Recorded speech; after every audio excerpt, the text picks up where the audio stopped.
Good morning and welcome. Thank you for joining me here today. If you found yourself here, there may be a message of hope for your healing journey, soul's evolution, transformation, or simply information. Today I would like to talk to you a little bit about the dangers of being with a narcissist who has multiple personalities and lots of addictions and lots of people on their payroll to harm you. And of course, now that you're away from these situations, and hopefully you are, and if you're not, gather your things, get your affairs in order, get an attorney, get an order of protection for life, and save yourself, because you matter. So, even if you have an order in place, and I did, and they do things even when the order is in place, and of course lie about it, and sometimes they're allowed to do so, but not typically, and hopefully wherever you are, you're safe. Sometimes during the journey you were, and a lot of times maybe things were suspicious, so your intuition is usually correct. You just can't pinpoint it because they're clever, and they're angry because you got an order of protection on them, or a harassment order. I always say go with an order of protection. It's a little more solid than a harassment order. They're always harassing you because they're narcissists. So go with an order of protection and try and get it for life, because they have weapons or they have illegal things that they're doing to harm you, your friends, your family, your animals. And if you notice people getting sick or illness is happening, or your animals die, and or maybe your own children getting in car accidents, obviously now you can look back and say, wow, they have conjured that up too, because they want to take the very things from you that would actually harm you the worst. And I know for sure that happened to me. They recreate something that happened to you in the past. The way I lost my brother in a car accident was the very same way my son got into a car accident, right? Similar little accidents. Are they coincidental? I don't know. But if you're dealing with a narcissist who dabbles in the dark arts, conjures up the dead and evil spirits, it can actually come and haunt somebody and take them out. And that's their intent, right? That is their intent. I'll never forget looking at my brother's car. Actually, it wasn't his car. It was actually his friend's car. Nobody should have survived. The driver did. Somehow, my son, at age 19, got into a car accident too. Similar, but he survived. Then a few years ago, after leaving the NARC, he got into a terrible car accident. And actually, it was so scary looking at that vehicle when you went to the impound, talking with the insurance adjuster. They're looking at you with tears in their eyes and looking at your son, saying, this is a miracle.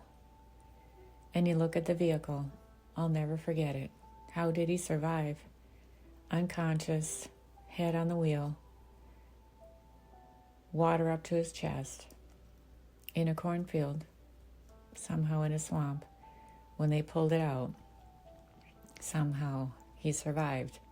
If he would have slumped over, he would have drowned in his own vehicle. Was this coincidental? Now I know not to be. No way. Was it a fluke accident? No, not at all. I've talked to the sheriff departments in all counties. Not at all. This was something conjured up by the narcissist who dabble in the dark arts to try and take the most precious thing in your life, your child. They've already taken your animals, and now they're after your son. Maybe they were part of a secret society that had to have somebody's head, literally, so they could enter into these little elite groups. Was it you? They tried. Now it's your son. They did your animals, and then they go after their own children. Interesting, right? Very sad. Very, very, very sad. And maybe they just wanted to see you suffer and take your own life, because the pain of that, losing your son, after losing your brother, and other things in your life, that didn't take you out, right? No, it doesn't. But do you feel guilty for actually ever having this person in your life? 100%. They're evil, wicked, and it's unjust. Are they ever held accountable? I don't know. But God sees all, and He will. These people pay the consequence one way or another. And it's a shame that they do this to people you love. So just be mindful of who you are involved with. And if you have an intuition, Google search doesn't make a difference, because these people are in positions you'd never guess. And they don't show up that way. They just are. And it's sad. It really is sad. So it's devastation to your family. And both of my children have had abusive situations happen because of dark people. Because they're angry. They can't control you. So they want to take the very thing from you that matters. Nothing else matters but life, right? The very things you love. Material things you can throw to the side. You can start all over, and I've had to. Leave everything behind and start over. What you need is love. Unconditional love from the people that matter. Make sure your circle of trust is people who matter. Just protect yourself. Remove yourself from these evil people and ask God for help, or whoever you believe in. There's lots of support out there. Trust me, I know. I hope you take care of yourself today, because you matter. And just pray. And so it is. Namaste.